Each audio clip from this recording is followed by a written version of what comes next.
السلام عليكم ورحمة الله وبركاته. عاملين ايه؟ يا رب تكونوا بخير وتكونوا بأحسن حال. وحشتوني وحشتوني وحشتوني. حبيت النهاردة أجرب معاكم تجربتي. أنا النهاردة جبت زيت الأزايز، الزيت ده أي نوع بقى، وجبت ايه، وجبت كمان زيت سايب، بس أنا كنت جايبة كيلو يعني. ده حوالي يعني تلت كيلو كده، يعني اكتر من ربع كيلو، اقل من نص كيلو كده، حاجه بسيطه، بس انا كنت جايبه كيلو. تمام. الزيت ده سايب والزيت ده زيت ازايز. عايزين بقى ايه؟ الزيت السايب ده للي ما يعرفش، من السرجة او من عندي اي عطار. وقلت ايه، اجيب الزيت اللي هو الازايز ده والزيت السايب، نجربه ونشوف اني الاوفر. هل الازازه دي اوفر؟ لان هي فعلا بيبقى سعرها ممكن يكون اقل شويه من الزيت السايب، وفي ناس بتبيعها بنفس سعر الزيت السايب. فحبيت النهارده اللي انا اجرب واشوف هو فعلا الزيت اللي هو الازايز ده احسن واوفر، ولا الزيت السايب هو اللي احسن واوفر، واشوف الفرق بينهم ايه. ناس كتير بتقول ان الزيت السايب ده اوفر، وناس تانية بتقولك ان الزيت الازايز دوت ايه، انضف وامن. فقلت خلاص نجرب كده ونشوف. وبيقولك برضو ايه، ناس تانية تقولك ده بنفس السعر، ده زي ده، وده كمان يمكن يكون ارخص. وناس تقولك لا ده اوفر وارخص. مش عارفين بصراحة هو ايه، اني اللي نجيب ده ولا نجيب ده مع الغلا اللي احنا عايشين فيه والدنيا اللي انتوا شايفينها دي. والحمد لله يا رب على كل حاجة. صلوا على النبي بقى، صلوا على النبي صلى الله عليه وسلم. زيدوا كمان صلاة، صلى الله عليه وسلم، عليه افضل الصلاة والسلام. تابعوا بقى الفيديو معايا للاخر عشان نعرف اني الايه الاحسن واني الاوفر. احنا بقى ايه، ستات بيوت كده شاطرين، عايزين نوفر وندبر ونمشي كده ايه على قد الايد. انا مش هكدب عليكم، كنت بجيب الاول ازايز الزيت دي، مش دي يعني، وانا على حسب ما بلاقي يعني. اي نوع، اي نوع كنت بجيبه.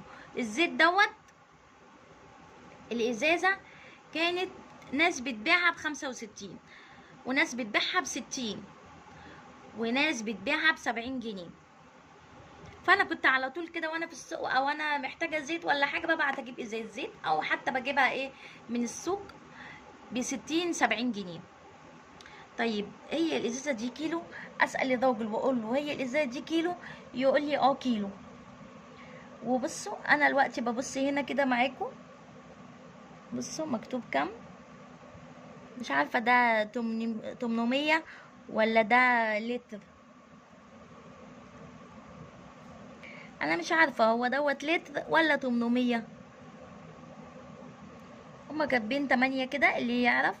هو اكيد 800، مش عارفه برضه، اللي يعرف يقولي. اهي انا اهو موضحه لكم، اهو كده هي ظهرت اهي، موضحه لكم اهو، هنا بالانجليزي وهنا بالعربي اهو. موضحه لكم هما كاتبين عليها ايه. كاتبين عليها صفر كده و8 من 10. مش عارفه ده، بس ده مش لتر، مش عارفه ده 800 ولا ايه. المهم بقى ايه، انا اسال الراجل واقول له، او الست اللي بجيب منها، ده كيلو يا حاجه؟ تقول لي اه يا بنتي كيلو. امشي على اساس ان هو كيلو. ده كل مره اصلا اقول لها عايزه ازازه زيت كيلو كيلو عشان تقعد معايا. عايزه اقول لكم ان الزيت بتاع الازايز دوت كنت بجيبه احط في الطاسه، لو هقلي بطاطس، هقلي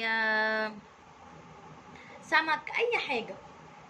عايزه اقول لك ان هو كان بيطير كده، تحس ان انت مش لاقياه، وعلى طول بيتبخر كده، وبيخلص على طول، ما بيقعدش خالص معايا. يعني انا جبت قبل كده اخر مره دي جايبه ازاز الزيت ب65 جنيه، ما قعدتش معايا.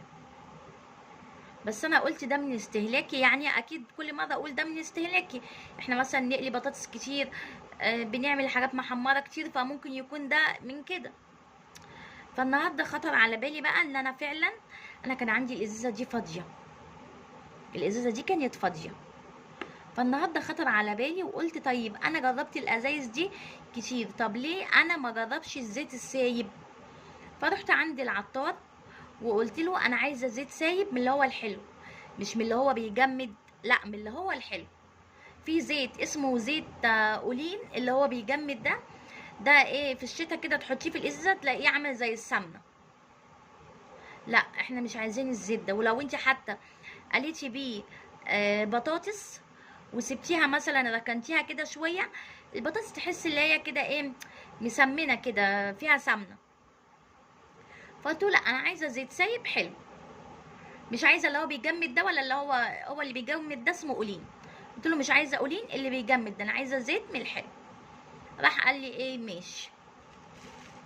فراح اداني زيت، اداني بقى ايه الزيت ده، شايفين لونه عامل ازاي؟ اداني الزيت دوت بكام يا عم الزيت ده؟ ب70 جنيه. والله انا مش بكذب عليكم، انا فعلا جايباه ب70 جنيه. مش هقولك بقى انا عشان اعمل فيديو اقولك انا جايباه ب60 وده احسن من الازازه، لا او انا مش هتاجر في الكلام ده. ده انا بقولك الكلام ده عن تجربه، وبقول اللي انا بنصح اختي وحبيبتي وبنتي وحبيبتي وامي وروح قلبي. يعني بنصحكم بجد لوجه الله. يعني انا كده ايه، مش عشان لا انا اعمل فيديو، لا انا عشان اقول لكم على نصيحتي واشوف فعلا الواحد كان بيصرف فلوس على الفاضي، يعني بيرمي كده الفلوس كده رمي. فلا احنا الوقت الزمن اللي احنا فيه ده مش عايز ان احنا نرمي كده فلوسنا، لا احنا ممكن بالوفر ده نجيب بيه حاجه تانية. يعني حبه الزيت دول ممكن يعملوا قد ايه؟ ممكن يعملوا لغايه هنا تاني. يبقى انا جبت بال70 جنيه. عايزه اقول لكم بقى اللي انا جبت الكيلو الزيت ابو 70 جنيه ده قد ايه عمل ايه؟ ملالي الازازه الفاضيه دي كانت فاضيه. والله يعني لو انا كان في دماغي الفكره كنت فضيت الازازه قدامكم، فضيت الزيت ده في الازازه قدامكم، بس انا ما كانش في دماغي الفكره بصراحه. بس بعد ما عملت قلت طب ليه انا ما نزلش فيديو على كده وانصح اخواتي وحبايبي ويجربوا فعلا الفكره دي، يبقى عندهم اي ازازه زيت فاضيه ويجيبوا كيلو زيت. انا مش عارفه اركز بصراحه من الفرحه ومن اللي انا ايه يعني عايزه اوصل لكم الفكره مظبوطه.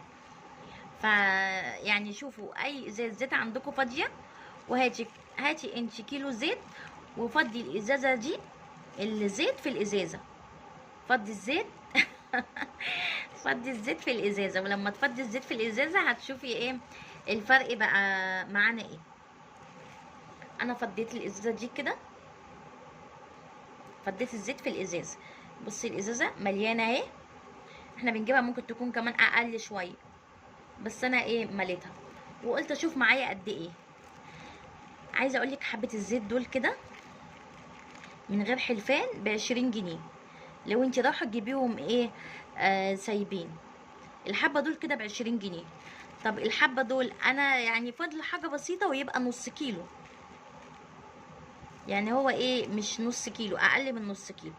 ولو انا فضيت الحبه دول تاني هيجيله لغايه هنا، وربنا يذكرني. بس انا لا مش هفضيهم هنا لانها ممكن افضيهم في طاسه عندي اقلي بيهم. بس انا ايه يعني قلت اوريكم. فاحنا عندنا هنا كده لقيت ان الزيت السايب اوفر واحسن. الازازه دي انا هجيبها ب70 جنيه من بره او ب60 جنيه. طيب لو انا هجيبها يا ستي ب60 جنيه، ال10 جنيه هيجيبوا لي حبه الزيت دول؟ لا ال10 جنيه هيجيبوا لي بق الزيت ده. يبقى انا عليا من ده بايه؟ انا اجيب كيلو الزيت في ببركته كده وبحاله كده وبمحتاله، اروح اعمل ايه؟ افضيه في ازازه عندي قديمه، ويبقى معايا ايه الحبه دول افضيهم بقى في طاسه، افضيهم في حاجه، اخليهم زي ما هم في الطبق كده، واربط الكيس اربطه عشان خاطر ايه ما يميلش مني شمال ولا يمين. اربطه كده اهو واحطه كده ايه في طبق ولا في حاجه. بص الطبق احطه في طبق ولا في حاجه كده، ووقت ما احتاج اذا مثلا تفضى اروح مكمله.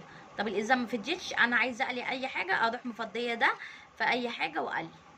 يبقى انا عندي وفرت ب7 جنيه، ب7 جنيه ايه ب70 جنيه جبت ازازه زيت ونص ازازه زيت تاني، يعني ب70 جنيه جبت ازازه ونص زيت ب70 جنيه، بدل ما انا كنت هجيب ازازه زيت ب60 جنيه.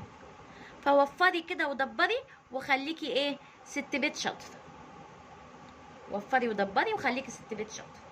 عايزين اللي احنا على قد ما نقدر، اللي نقدر اللي احنا ما نجيبوش كده ايه اكياس ولا كده ونجيبه سايب، نجيبه سايب ما يجراش حاجه. والله عايزه اقول لك ان انا جبت كمان ازازه زيت، قسما بالله كان ريحتها زيت طمين كده بحت، ما فيهوش كلام، طمين طمين ما فيهوش حاجه. فمش كل مره النوع اللي بتجيبيه في الازايز بيكون حلو، وكده كده كمان مش بيقعد في الطاسه، يعني ما تيجي تقلي منه حاجه ما بيقعدش. طب يبقى احنا ايه، نجيب واحد الزيت، كيلو الزيت دوت من ناس مضمونه، وايه ونفضيه عندنا ونخليه عندنا، هيكون اوفر واحسن.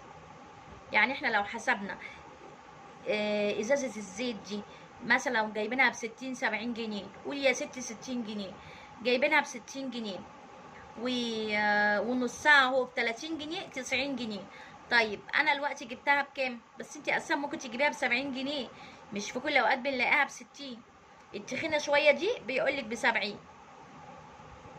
عشان كبيره شويه ومش عارفه ايه، او بيقولك ب65. هتبص تلاقي اللي انت وفرتي 20 30 جنيه. طب ال20 30 جنيه في حبه زيت، وعندك اللهم بارك الزيت كمان ربنا مبارك فيه وموجود عندك، غير اللي انت ايه تخلصي الازازه وتبصي تلاقيها على طول خلصت. لا، يبقى انت عندك الازازه وعندك كمان نص ازازه. فايه، جربوا الفكره دي وقولوا لي رايكم في الكومنتات. واللي بيعمل كده زي بيجيب الزيت السايب دوت يقول لي، واللي بيجيب الازايز يقول لي. وعايزه اقول لكم ان الفيديو ده للناس اللي هم على قد حالهم، ما يجيش بقى حد كده ايه، الناس اللي هم ايه يعني ايه ظروفهم الماديه مش احسن حاجه، يعني اللي هم ماشيين ايه الحمد لله كده ايه يوم بيومه كده، عشان ما حدش يجي تاني يجي يرد عليا ويقول لي لا ده انا الزيت اللي هو اللي في الازايز ده انا بجيبه وما بعرفش استغنى عنه، ده انا ما بجيبش الا عباد الشمس، انا مش عارفه ايه. لا، الكلام ده مش ليكي يا قمر، الكلام ده للناس اللي هم ايه محدود الدخل، الكلام ده لايه للناس محدود الدخل. جربوا بقى كده وقولوا لي في الكومنتات عملتوا ايه، والفكره دي نفعتكم ولا لا، وانا فعلا غرضي اللي انا فعلا انفعكم لوجه الله.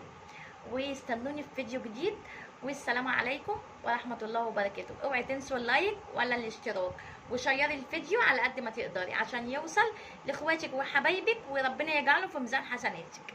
كل ما يعملوا الفكره دي كل ما يبقى في ميزان حسناتك. ويلا باي.